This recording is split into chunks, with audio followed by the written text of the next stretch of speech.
Okay, it's getting to be about that time. We're getting anxious, getting ready to tee it up. This first game, you always put a little extra time in.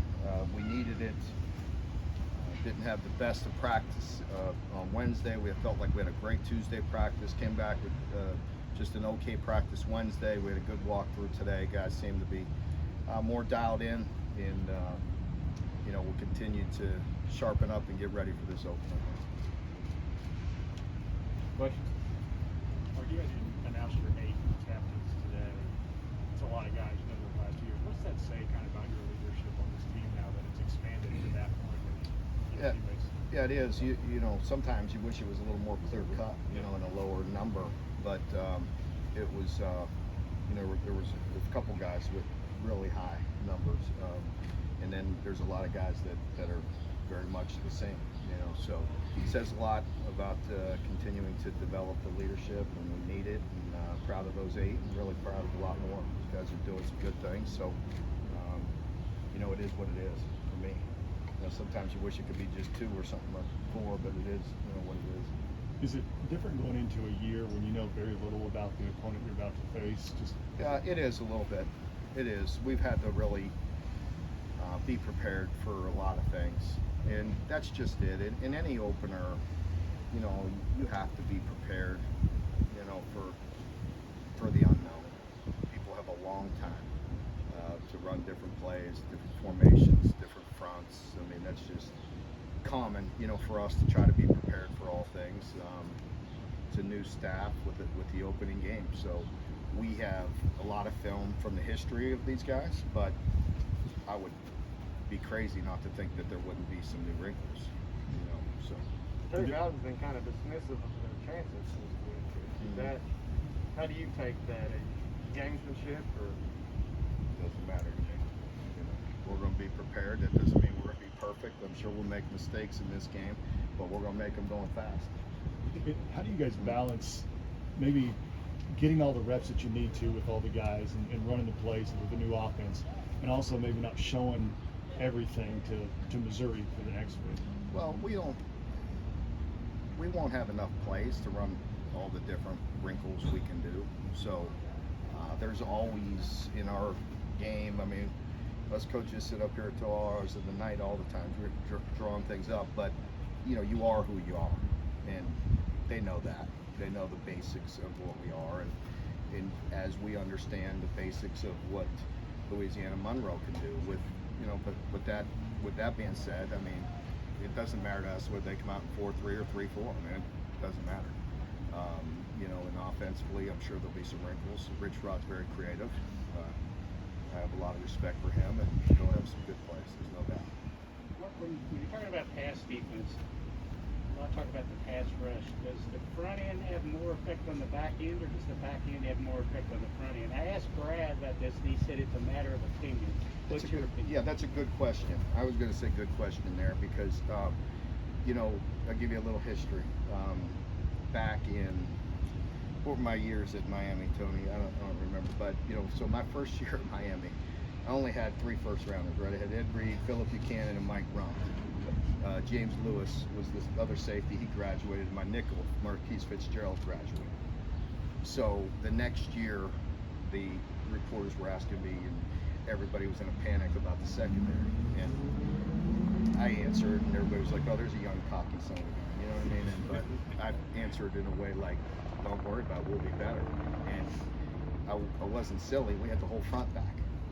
So the whole front was back that were dominant at that time. But I did have Antrell Roll and Sean Taylor and Kelly Jennings and some future first-round picks. But I think the reason being, saying that really, I felt like I knew the system better, could teach it better, and the front was dominant. So, but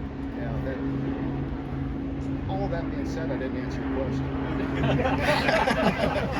You did a good job. It's hard. It's tough. I think they're equally important. I say it's more of a team. Yeah, that's right.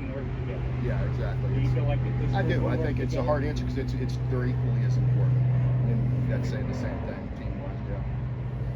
How important is it, you think to get some of those younger guys on defense, especially out there, get them a lot of reps? I asked Brad about that yesterday. He seemed like, you know, there's not a snap count or anything in mind, but There's not, but they'll be out there.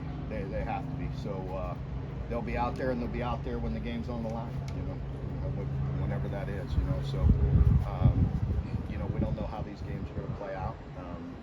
So they're going to play significant snaps, and they'll play early. In an ideal situation, you'd like to get Mo out there as well. I mean, If it happens. again, if it happens, of course. Yeah, is Liam going to be on the sidelines? Yes. The other day you said that you were kind of going to let him do his thing.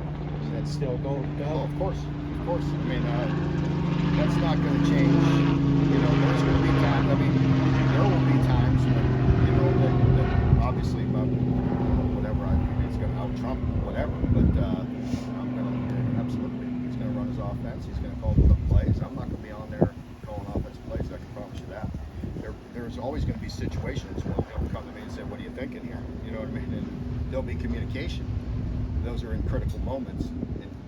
It's hard to say what those are, John. There's so many different situations that happen in games, you know, that it's almost impossible to just label one thing or another. But there's communication on the phones all the time. What are you thinking here? Are you thinking 4 down? Are you thinking run and get out of here? Are you thinking, you know what I mean? So that communication will never stop. But he's the offensive coordinator calling the offensive plays. Who plays kind of the eye in the sky there?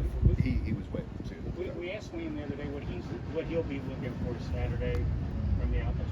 What will you be looking for? I'll be listening, and I'll be, you know, absolutely listening and making sure the procedure's going good, and you know how, you know, confident quickly plays are going in, how quickly and confident the players are comprehending those signals, those plays, making sure we can function clean. That's what I'll be looking and listening for. The more of operation type Yes, stuff. exactly. Who's kind of the guy upstairs for Liam to kind of have those eyes in the sky? Woody will be up there and have a lot of his eyes up there. Yeah, big picture ideas. Scott Woodward. Mark, can you clarify on that, on Scott Woodward? When exactly did that switch make, and what was your? I don't remember exactly when that was, John. I don't want to be caught like I misquoted you. I don't remember exactly when that was, to be totally honest with you. But it was a decision that we made.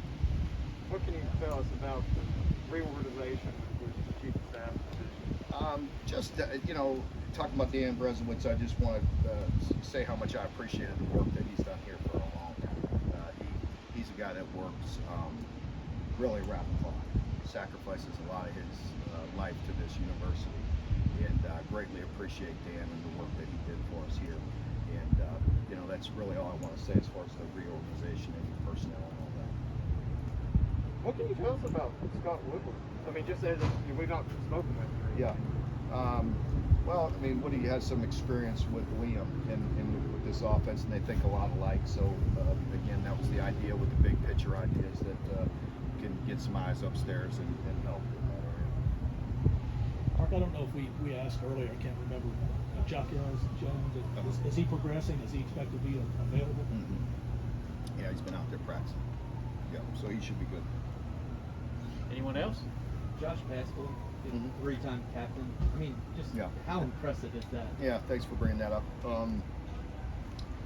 Really, it's hard to quantify the sacrifices and the things that he's done for us. It'd be underselling him. I mean, he's really a remarkable young man.